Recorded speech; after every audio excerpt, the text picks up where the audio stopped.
So one of the things a lot of people ask us is the Revel truly four-season capable? Well, we'll talk about that in this video.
Welcome to the wilds of Alaska, where we're going to talk about how to survive in the extreme Arctic environment.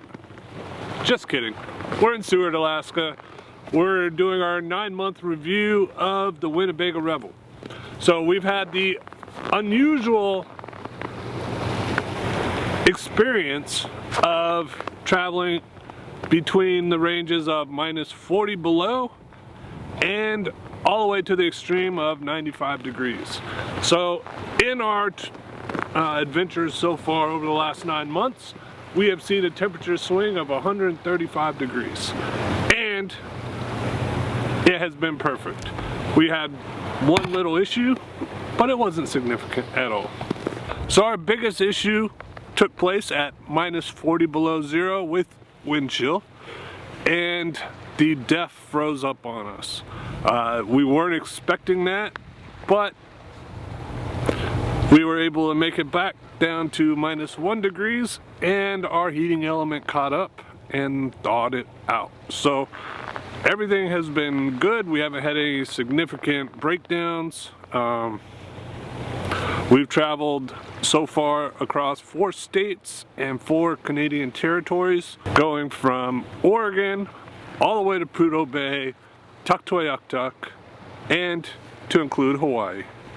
So yes, we have experienced all types of weather, all types of extremes, and we're going to talk about that now.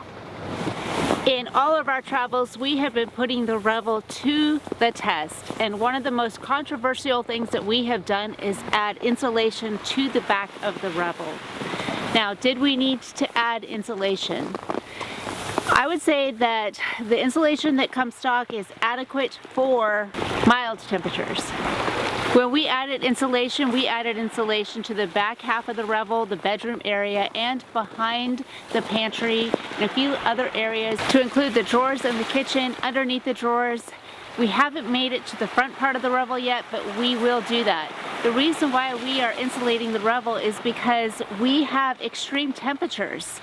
And from -40 degree weather, we have been completely warm.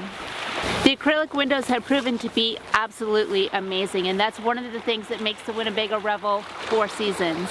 The front part of the cab does have to be partitioned off in extreme temperatures, and I did that by taking a wool blanket and creating my own little thing, and I do plan on updating that in the future. Another reason why we insulated the back half of the Revel was because it cuts down on road noise. We upgraded with Havelock wool without having experienced winter temperatures. It is cold out here, but in northern temperatures like this, And in southern temperatures, the stock insulation seems to do well for people. This type of temperature would be absolutely fine with the stock insulation, but the Havelock wool just gave us that extra layer of security. In terms of the insulation and whether or not it is 4 seasons, we give the insulation a thumbs up, and yes, it is absolutely 4 seasons. At minus 40 below, the Espar diesel heating system keeps up perfectly. We had no issues sleeping. It actually got way too warm. We had to turn the heat down and take off our blankets. So it does maintain the heat very, very well. We've been asked how much diesel it uses. It's not noticeable. So if you're out there for a period of time, you really don't notice the diesel disappearing. On the flip side, when it's 95 degrees outside and it's super hot for us Alaskans, well, the Max Air fan keeps us cool. We open up our windows, use the Max Air fan, and it maintains that temperature that we can be comfortable in inside the van, even on a hot day. The AC can only be used if you're hooked up to shore power, and if you watched our videos, we spend most of our time boondocking. You can put on an external generator, which if we were going to stay at extreme temperatures for a long period of time, we would probably do that. But as of right now, we have no plans to get a generator, and our AC is kind of unused. We did use it one time while we were in Valdez, and it worked perfectly. Cynthia slept like a baby, and I don't think it could have been any better. So the AC is a nice little option to have. However, because of our lifestyle and liking to be out in the middle of nowhere and boondocking, we really don't put the AC to much use. The Max Air meets our needs and keeps us cool. If I was to make a suggestion to Winnebago, I would suggest that they work harder on insulation on the floor.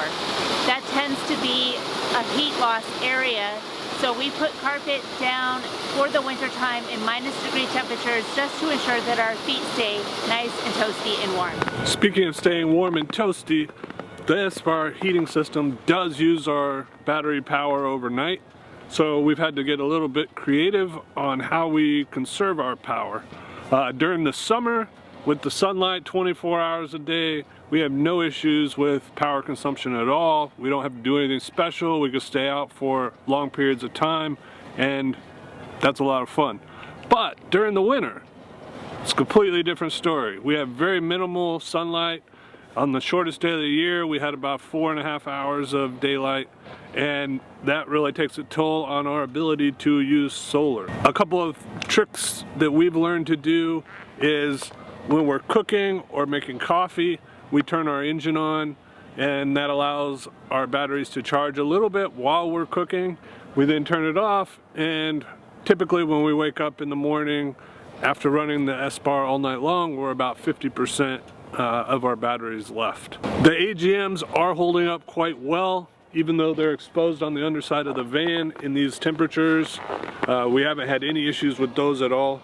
But if money was not something that we had to take into consideration, and in a perfect world, the modification that I would do is I would move our Espar from under the bench seat into the engine compartment, and where the Espar currently is, I would put 3 lithium batteries and operate it that way.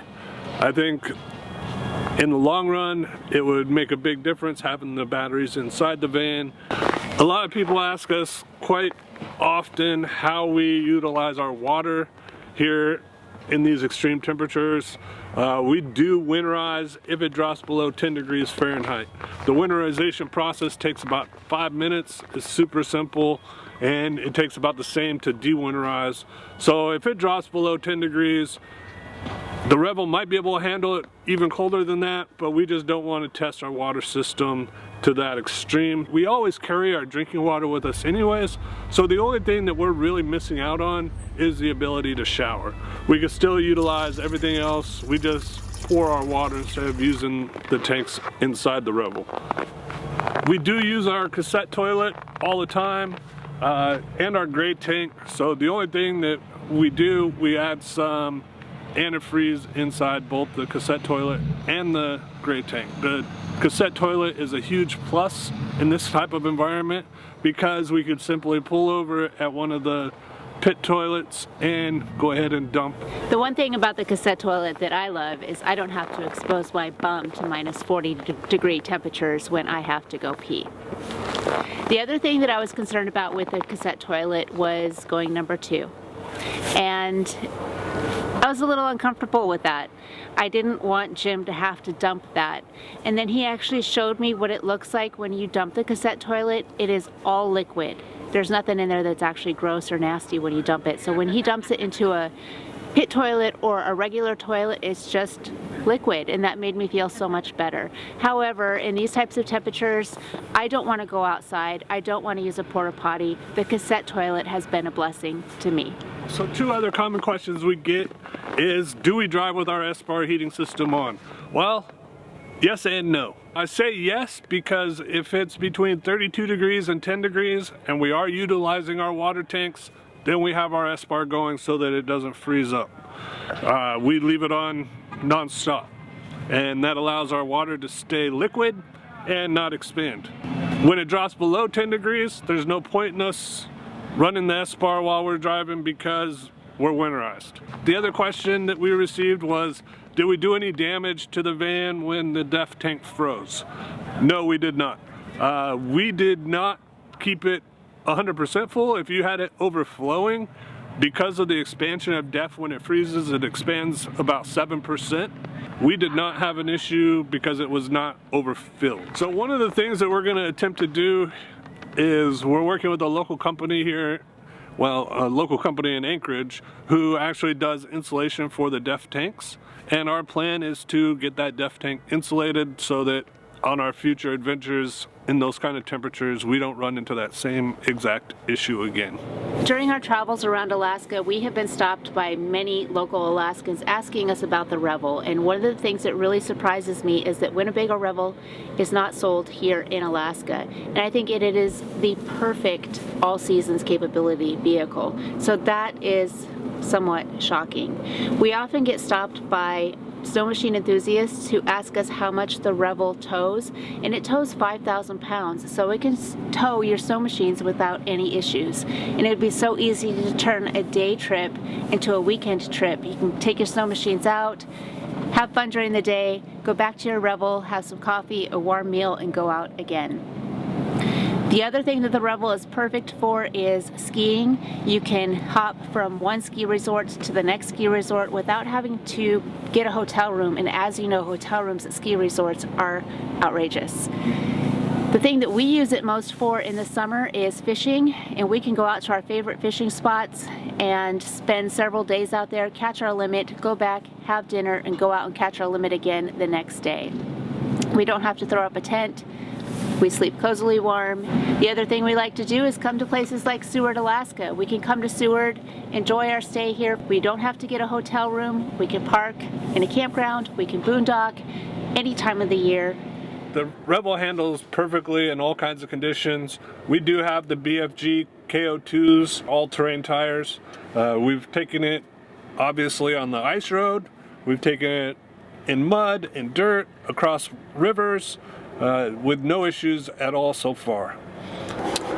When it comes to wind, there is a wind assist, and you really don't notice the wind at all while you're driving down the highway or anywhere else. On occasion, there have been some extremely windy days where even that wind assist didn't help much. That is kind of exhausting on those days, but they're few and far between. One of the things that I absolutely love about the Revel is that we don't have to worry about propane. We don't have to worry about it getting filled up or running out. So that's a plus. The other thing that I love is we don't have a black tank. With the cassette toilet, we don't have to worry about a black tank freezing or sinky slinkies or only being able to dump at dump stations. Although we were skeptical at first, the Winnebago Revel has proven to be everything that we expected it to be. We have taken it from Oregon through Canada up to Prudhoe Bay to Tuktoyaktuk, and we are going further. Not only has the Revel been practical for us, it has also been comfortable as well.